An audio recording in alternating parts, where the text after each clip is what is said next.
10,000 feet की height पर ये आदमी पैसे और पैराशूट लेकर प्लेन से कूद गया और फिर कभी मिला ही नहीं। 24 नवंबर 1971 अमेरिका। एक आदमी एयरपोर्ट पर आता है जिसने ब्लैक सूट और डार्क सनग्लासेस पहने हुए थे और उसके हाथ में एक नॉर्मल ब्रीफ केस था। इसने अपना नाम बताया डैन कूपर और एक वन वे टिकट खरीदी फ्लाइट 305 के लिए। सब कुछ नॉर्मल लग रहा था, लेकिन जैसे ही प्लेन टेक ऑफ हुआ उस आदमी ने एक एयर होस्टेस को क्वाइटली एक नोट दिया। पहले उसे लगा कि नॉर्मल कोई नोट होगा, लेकिन फिर उस आदमी ने धीरे से कहा, मिस बेटर होगा आप नोट पढ़ लो, मेरे पास बॉम्ब है। वो एयर होस्टेस कुछ देर के लिए फ्रीज हो गई। उसने नोट खोला और उसमें लिखा था कि उसके ब्रीफ केस में एक्सप्लोसिव डिवाइस है। और जब उसने ब्रीफ केस के अंदर देखा तो उसमें वायर्स और रेड सिलेंडर्स दिख रहे थे। प्लेन के अंदर किसी को कुछ पता नहीं था। पैसेंजर्स नॉर्मल ट्रैवल कर रहे थे, जबकि उनके साथ एक हाईजैकर भी था। लेकिन सबसे क्रीपी बात पता है, वो आदमी बिल्कुल काम था। वो बिल्कुल पैनिक नहीं कर रहा था, ना ही चीखना,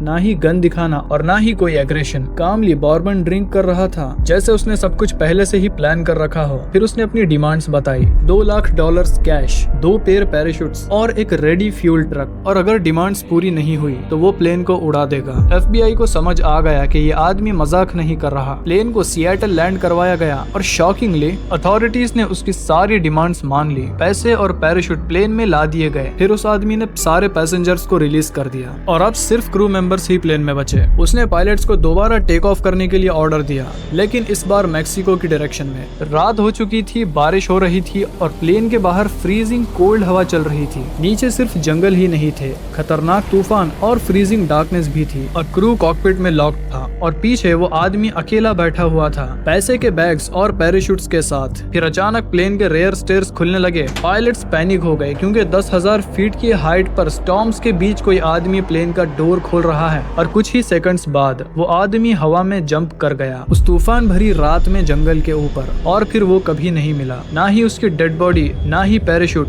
और ना ही वो ब्रीफ केस बॉम्ब। FBI ने इसे ढूंढने के लिए सालों तक इन्वेस्टिगेशन की। जंगल सर्च हुए, थाउजेंड्स ऑफ फाइल्स बनाई गई, लेकिन डैन कूपर जैसे हवा में ही गायब हो गया हो। सालों बाद एक छोटा बच्चा रिवर के पास कैश बंडल्स डिस्कवर करता है और इन्वेस्टिगेशन में पता चलता है कि वो वही रैंसम मनी था, लेकिन सिर्फ थोड़ा सा ही पैसा मिला। बाकी का पैसा आज तक मिसिंग है। और सबसे बड़ा सवाल, क्या डैन कूपर जंप सरवाइव कर गया था या फिर उसकी बॉडी कहीं उन अंधेरे जंगलों में आज भी पड़ी है? क्योंकि 50 साल बाद भी अमेरिका का सबसे फेमस हाईजैकर सिर्फ एक मिस्ट्री बनकर रह गया।